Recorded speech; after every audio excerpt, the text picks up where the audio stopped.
বাস্তব বলছি। এটা শুধু আপনার মসজিদ বলি না, গোটা পশ্চিম বাংলায় চলুন, যে মসজিদে যাবে ফজরের সময় পায়খানায় বসেছে, বিড়ি টানছে, সে বেরোনোর পরে ইমাম আর ঢুকতে পারে না, এত গন্ধ। অথচ আপনি জানেন হাদিস, পেঁয়াজ খেয়ে, কাঁচা পেঁয়াজ খেয়ে মসজিদে যাওয়া যাবে না, রাসূল নিষেধ করেছেন। কেন? তোমার দ্বারা যেন কেউ কষ্ট না পায়। আল্লাহ রাসূলের হাদিস, তোমরা মুমিন ততক্ষণ হতে পারবে না যতক্ষণ পর্যন্ত তোমার কাছ থেকে তোমার প্রতিবেশী সুরক্ষিত নয়। আলহামদুলিল্লাহ, তাদেরকে সুরক্ষা পেতে হবে। আপনি সুরক্ষা দিতে পারেন না, এরপর ভেবে দেখুন, কাঁচা পেঁয়াজ খেয়ে গেলে রাসূল নিষেধ করলেন যেন তোমার পাশের মুসল্লি কষ্ট না পায়। আর বিড়ি সিগারেট গুটকা খেলে আতরের মতো সেন করে তো নাকি? সব থেকে প্রথমে গিয়ে তুমি তোমার বিবিকে জিজ্ঞেস করবে যে আমি যে বিড়ি খাই, গুটকা খাই, সিগারেট খাই, তোমাকে কেমন লাগে? ও মনে মনে বলবে আটকুড়ের বেটা, তোকে ঝাঁটা মারতে মন যায়। কিন্তু করবে কি স্বামী? এটা আর মনের খবর বলছি নারীদের। তোমার কষ্টটা, তার বিবির কষ্টটা একবার দেখেছো?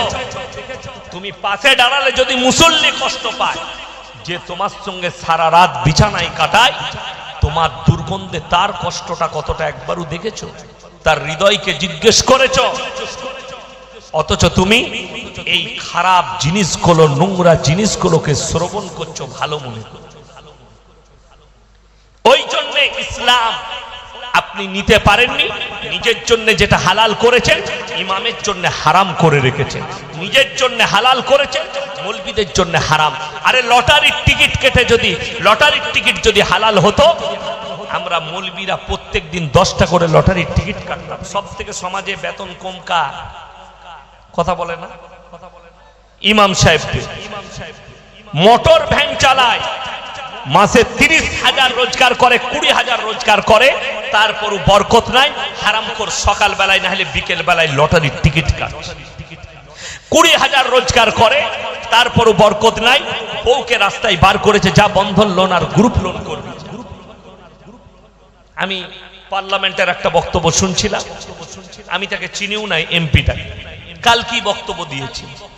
আরে आप लोग मालदारों को, करोड़पति को 3,000 करोड़, 4,000, 5,000 करोड़ रुपया माफ कर देते हैं, लेकिन ये गरीब किसान 1 लाख रुपया अगर बैंक से लेते हैं तो उसे मजबूर कर देते हैं कि वो मर जाए। रोजाना उसके घर पे पहुंच जाता है कौन? बैंक वाला। हे मुसलमान, তোমার জানা নাই বন্ধন লোন আর গ্রুপ লোনটা হচ্ছে বেঈমান কাফেরের ফেলা একটা মারাত্মক জাল, যে তোমার টাকা লুটে নিয়ে পুঁজিপতিদিকে বড় লোক করবে। আপনি মনে করছেন এর মধ্যেই বরকত আছে? আল্লাহর কসম করে বলছি, সুদেতে বরকত জীবনে কেউ পাবে না। সাময়িক মনে হবে, আপনার মনে হবে এই টাকার দ্বারা ব্যবসা করে বড় লোক হবে। তুমি ভেবে দেখো, তোমার স্বামী 20,000 রোজগার করে, তোমার টাকায় কুলুচ্ছে না, তুমি বন্ধন লোন আর গ্রুপ লোন করতে চাইছো। তাইলে ইমামের কথাটা ভেবে দেখো, যে ইমাম 5,000 বেতন পায়, যে ইমাম 10,000 বেতন পায়, তার বিবিকে সে পর্দায় রেখেছে, হালাল রুজি আল্লাহ দান করছে, অথচ তার বিবিকে রাস্তায় বেরুতে হয় না। তুমি আল্লাহর কাছে ফজরের সময় কাঁদবে, আল্লাহ আমি একজন পাপী ব্যক্তি, এত টাকা থাকার পরও আমার বিবিকে রাস্তায় বার করতে হয়। আমরা জানি পর্দা কি জিনিস। যেমন আপনি বললেন দ্বীনি ইলম হাসিল করা ফরজ, প্রত্যেকটা নারীর জন্য পর্দা করা শরীয়তে ফরজ। যেদিন থেকে পর্দা ফরজ হয়েছে, হাদিস তুলে দেখলেন আল্লাহ নবী এবং সাহাবীদের বিবিরা পায়ের নখটা পর্যন্ত নিজের হুজরাখানা থেকে বার করে, নিজের হুজরাখানা থেকে পায়ের নখ বের করে। যেদিন থেকে পর্দা ফরজ করা হয়েছে, তারা মজবুরিতে বেরুলে তারা নিজেদিকে এমন ভাবে ঢেকে নিত, বাইরে থেকে বুঝাই যেত না ভেতরে কে যাচ্ছে। নারীটার অঙ্গ কেমন? বর্তমানে স্কিন টাচ বোরকা বার করেছে বেঈমান কাফের, যে এই বোরকার তারা এদিকে বেপর্দা করে দাও। যেটা স্কিন টাচ বোরকা, এটা কখনো পর্দা নয়। চ্যালেঞ্জ ছুড়ে বললাম, এটাকে পর্দা বলা যাবে না, এটা বেপর্দাহি। শরীরে বোরকা এমন পরিধান করবে যেন বুঝাই না যায় এটার ভেতরে যে নারীটা যাচ্ছে তার অঙ্গ প্রত্যঙ্গ কেমন। বেঈমান কাফেররা জাল ছুড়ছে, আপনি ফেসে গেছেন। আপনি জানেন বর্বরতার যুগ কাকে বলে, আগামীতে আসছে। আর ওই বর্বরতার যুগে সব থেকে বেশি ডুবে থাকবে শিক্ষিতরা। আজকে ভারতের সমীক্ষায় বলছে সব থেকে বেশি সমকামিতে লিপ্ত হয়েছে শিক্ষিত যুবক আর যুবতীরা। একটা চাষিবাসী অশিক্ষিত না, সব শিক্ষিতরা এই পাপে লিপ্ত হয়েছে।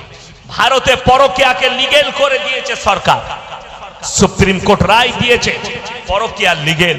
কারুর বউ যদি রাতের বেলায় শুয়ে থাকে কারুর বিছানায়, সকাল বেলায় থানায় গেলে আপনার কেস দায়ের হবে, যা পারবি করগা। ভারতে লিগেল এটা, তার প্রতি অ্যাকশন নেওয়া হবে না। দেখে বুঝতে পারবে থানার বাবু বেই করে। আপনারা তো চোখে দেখতে পাচ্ছেন, ছেলে মেয়ের 18 বছর পেরিয়ে গেলে সে যদি পালিয়ে গিয়ে বিয়ে করে, বাম্মার কোনো উপায় নাই। তারা যদি বলে ফিরবো না, আপনি কিছুই করতে পারবেন না। প্রশাসন তাকে প্রোডাকশন দিবে, সুরক্ষা প্রশাসন দিবে তাকে। এটা হচ্ছে সমাজ ব্যবস্থা। দিনের দিন কোন দিকে এগুচ্ছে আপনি ভেবে দেখুন। আল্লাহ রাসূল সাল্লাল্লাহু আলাইহি সাল্লামের হাদিস, আখরি জামানায় সব থেকে বড় মারাত্মক জিনিস যেটা আসবে সেটা হচ্ছে হারাম আওলাদে ভরে যাবে সমাজ। হারাম আওলাদ কিভাবে ভরবে? মানুষ পরকীয়া করবে, আর পরকীয়ার দ্বারা যে বাচ্চাগুলো হবে এগুলো হারাম আওলাদ। পরকীয়ার দ্বারা এখন তো মুসলমানের মধ্যে সব থেকে বড় পাপ বেড়েছে পরকীয়া আর লোকের বউকে নিয়ে পালিয়ে গিয়ে ঘর করা। কারোর বউয়ের সঙ্গে ফোনে প্রেম হলো, তাকে নিয়ে পালিয়ে গেল। দেখতে পাচ্ছেন, আমি মোবাইলে দেখছি রোজ বাংলাদেশে অমুক জন দুটো ছেলে নিয়ে অমুকের দরজায় ধর্ণা দিয়েছে। কি ব্যাপার? প্রেম, ভালোবাসা, পালিয়ে এসেছে। আপনি দেখেন আপনার বিহারে, উত্তর প্রদেশে, পাকিস্তান থেকে একটা মেয়ে পালিয়ে এসছে 4টা ছেলে নিয়ে। কি নাম জানি না, দেখছিলাম মোবাইল। সে একটা অমুসলিম ছেলেকে বিবাহ করেছে, সে দেখাচ্ছে। আল্লাহর কসম খেয়ে বলে যাচ্ছি, তার আগের স্বামী যতক্ষণ পর্যন্ত তাকে ডিভোর্স না দিচ্ছে, দ্বিতীয় স্বামী শরীয়তে গ্রহণ করতে পারবে না, হারাম। গোটা পৃথিবীর মৌলবি যদি নিকাহ পড়ায়, নিকাহ হবে না, হারাম হবে। বাচ্চা পয়দা হলে হারাম আওলাদ লিখে নিয়ে যান। তার আগের স্বামীকে ডিভোর্স দিতে হবে, তাকে ইদ্যত পালন করতে হবে, তারপরে দ্বিতীয় স্বামী গ্রহণ করতে পারবে। এটাই শরীয়ত। আর অথচ মুসলমান পেলে কোথায়? বেঈমান কাফেরের কাছ থেকে। আল্লাহ রাব্বুল আলামিন জাতিটিকে একের পর এক ধ্বংস করে প্রমাণ দিয়েছেন যে যারাই রাস্তা থেকে সরে গেছে, আল্লাহর দ্বীন থেকে সরে গেছে, আল্লাহ তাদেরকে ধ্বংস করে দিয়েছেন। আর আপনি কি ভাবছেন পুনরাবৃত্তি হবে না? আল্লাহ এই পৃথিবীকে ধ্বংস করবে। আল্লাহ যদি চাই, আপনার কাছেও আযাবের ঘন্টা বেজে যাবে। সেকেন্ডের মধ্যে আল্লাহ পৃথিবীটাকে ফানাহা করতে পারে, এটা আল্লাহর ইচ্ছা মতো। আল্লাহ চাইলে এক্ষুনি ফানাহা করে দিবেন। যারা ভাবছেন লুকিয়ে পাপ করি, গোপনে পাপ করি, পৃথিবীর কেউ জানে না। আল্লাহ কিয়ামতের দিনে হিসেব এমন ভাবে নিবেন, আল্লাহর কাছে এত সহজ। আর এক শ্রেণীর পাপী দিকে আল্লাহ তাআলা কোরআনে আছে সূরা ইয়াসিন, জবানটা বন্ধ করবেন। আল-ইয়াওমা নাখতিমু আলা আফওয়াহিহিম ওয়া তুকাল্লিমুনা আইদিহিম ওয়া তাশহাদু আরজুলুহুম বিমা কানু ইয়াকসিবুন। হে আমার বিশ্বনবী, পৃথিবীর মানুষকে বলো, এক শ্রেণীর পাপীদের জবানটা কিয়ামতের দিনে বন্ধ করে দেওয়া হবে। তাদের হাত কথা বলবে, চোখ কথা বলবে, কান কথা বলবে, তাদের অঙ্গ পতঙ্গকে আমি আল্লাহ কথা বলার যোগ্যতা দান করব। তারাই সাক্ষী দেবে কোন জায়গায় কত মিনিটে কত সেকেন্ডে পাপ করেছো। একটা একটা করে আল্লাহর কাছে ধরা পড়বে। অপর জায়গায় আল্লাহ বললেন, হে আমার নবী, পৃথিবীর মানুষকে শোনাও, ইকরা কিতাবাক কাফা বিনাফসিকা আল-ইয়াওমা আলাইকা হাসিবা। কিয়ামতের দিনে আমি আল্লাহ রাব্বুল আলামিন হিসাব নেব। শোনো কেমন করে। প্রত্যেকটা নারী পুরুষের হাতে তাদের আমলনামা দেওয়া হবে, আর বলা হবে তোমরা এরপর নিজের নিজের আমলনামা পড়ে শোনাও। পড়ে শোনাও, নিজের নিজের আমল নামা পড়ে শোনাও। আপনি অবাক হবেন, যারা আমাদের উপরে ভরসা করেছে, যতই পাপ করি যাই করি, জলসা করবে, দোয়া করবে, জান্নাতে চলে যাব। আরে বড় কষ্ট লাগে। এক শ্রেণীর জাতি পৃথিবীতে, তারা নিজেদের নবী এবং নবীর মায়ের উপরে বিশ্বাস করে এখনো টিকে আছে। তারা হচ্ছে খ্রিস্টান। খ্রিস্টানরা দুজনার উপরে বিশ্বাস রেখে টিকে আছে। এক হচ্ছে মারিয়াম এবং তিনার পুত্র হযরতে ঈসা মাসীহ। এই দুজনের উপরে বিশ্বাসে টিকে আছে। তারা আল্লাহর উপাসনা করে না, তারা উপাসনা করে ঈসা মাসীহ এবং তার মা মারিয়াম।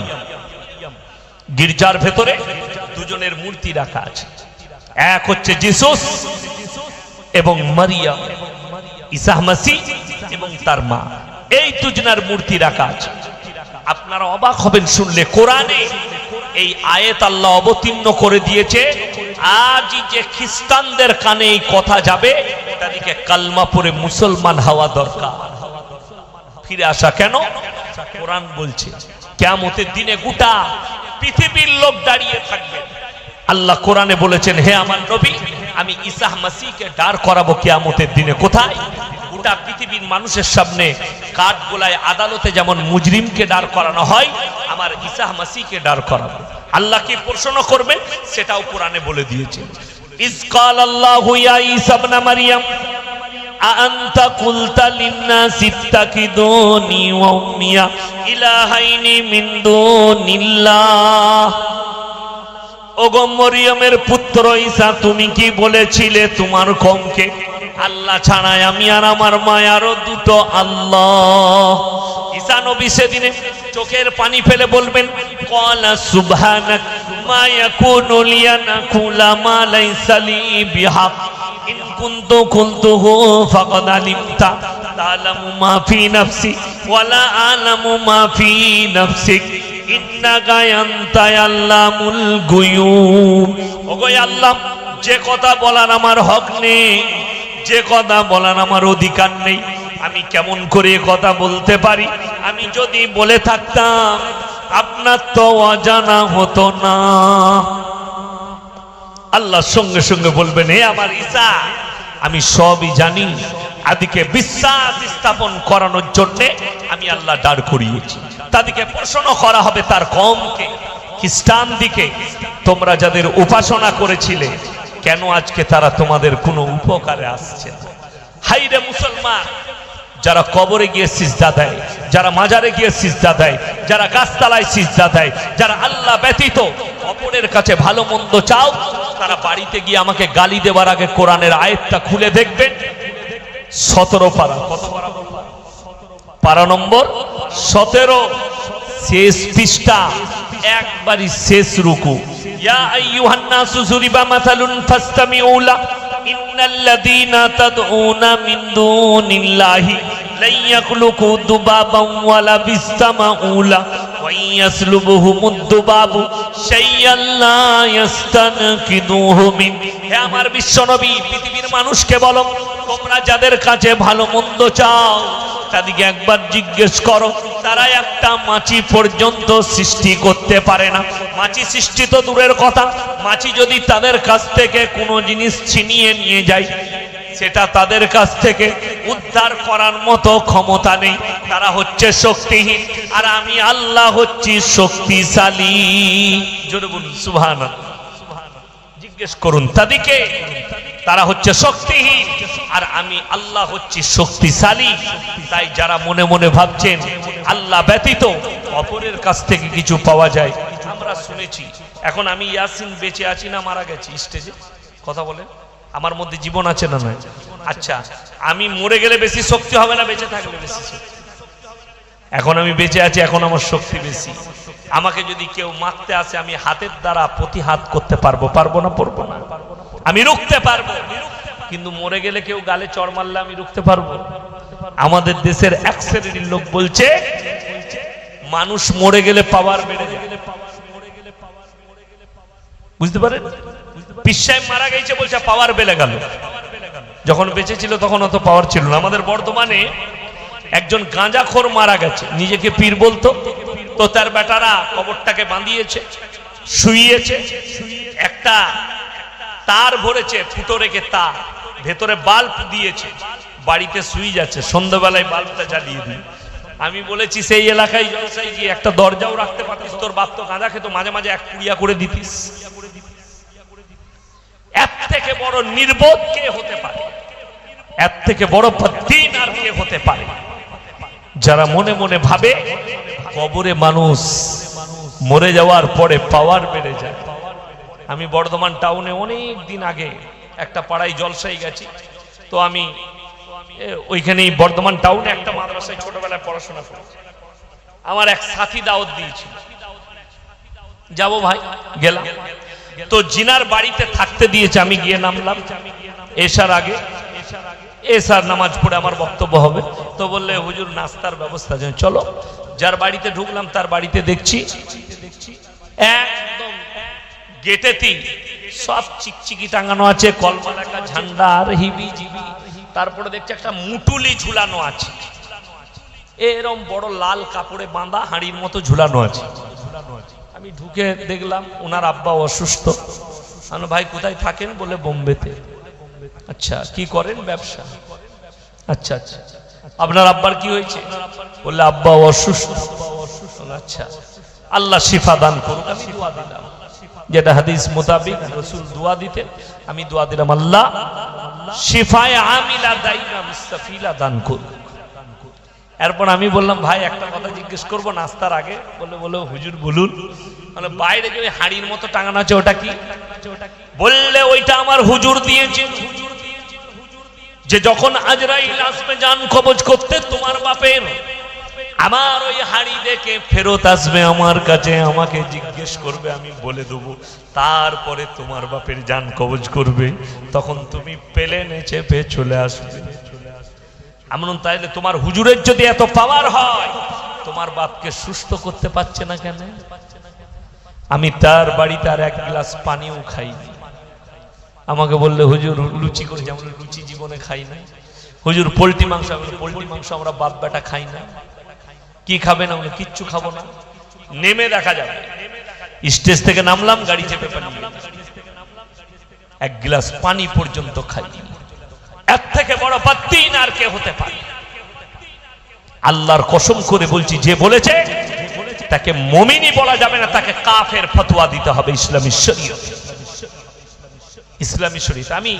আমাকে লোকে গালি দেয়, আমার কাছে মোবাইলে প্রমাণ আছে, প্রুফ আছে, আপনাকে দেখিয়ে দেব। উত্তরপ্রদেশের একজন ভালো বক্তা, নিজেকে বলছে আহলে সুন্নাত জামাতের একজন বড় আলেম, বেরেলভি ভাইদের বড় আলেম, তিনি ফতোয়া দিচ্ছেন, মানুষকে বুঝাচ্ছেন, আরে एक ऐसा दौर था, एक ऐसा जमाना था, उस दौर में अगर बगैर उजू का बड़ा पीर अब्दुल कादिर जिलानी रहमतुल्लाह अलैह का कोई नाम ले लेता तो वह मर जाते थे।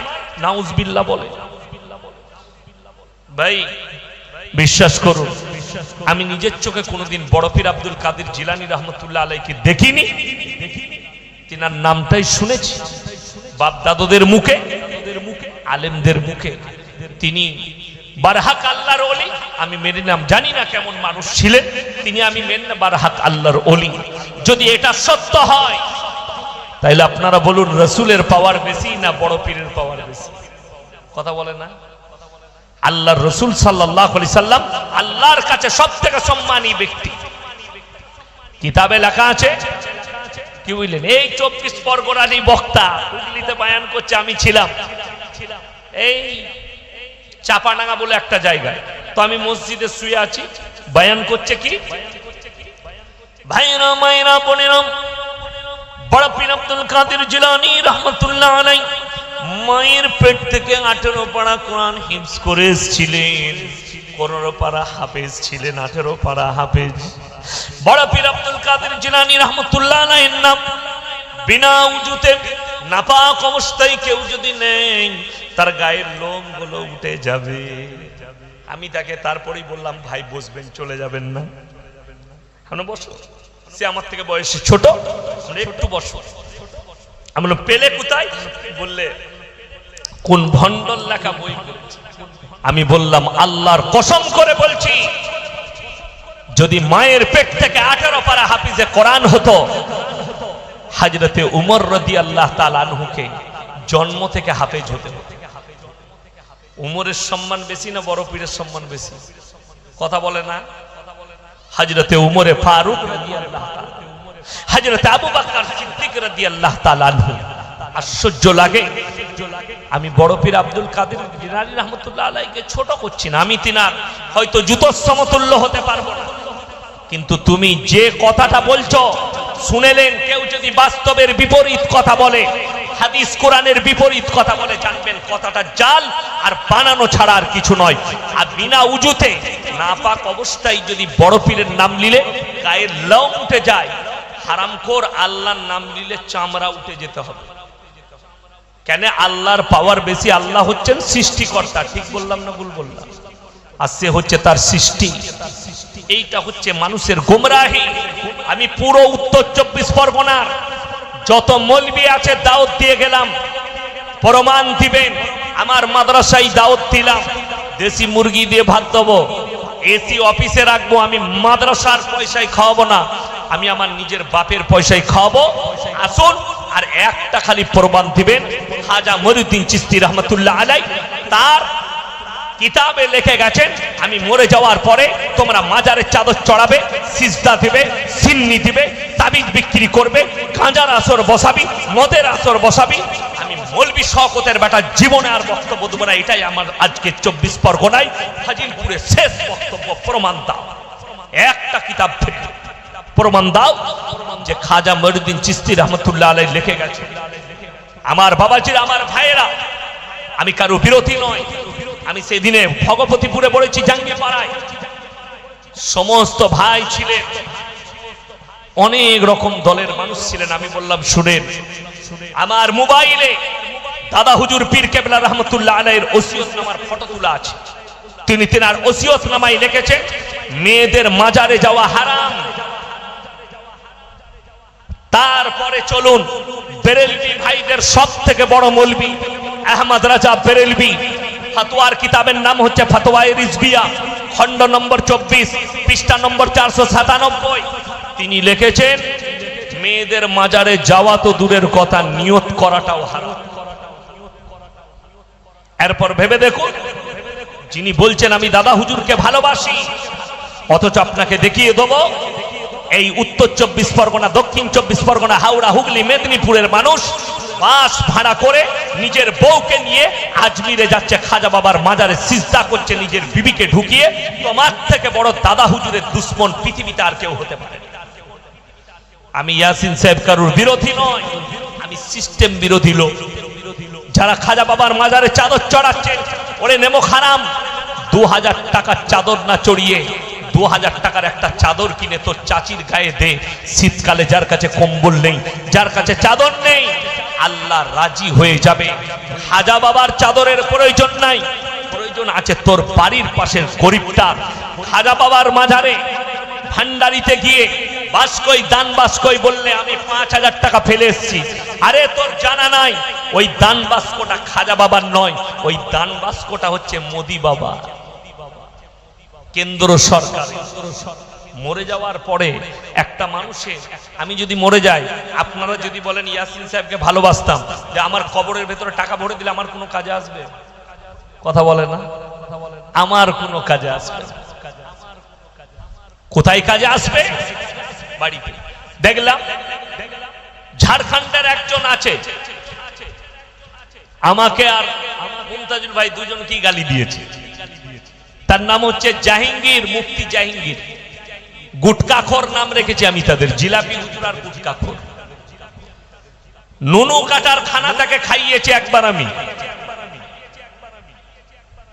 মুসলমানের খানা খেতে খুব ভালোবাসে, মাজারের সিন্নি খেতে ভালোবাসে, মাজারের দুলফুল খেতে ভালোবাসে। তাকে আমি বলেছি, সে আবার বলেছে যে কে বলেছে মাজারে মাইয়াত মান্নত করা যাবে না।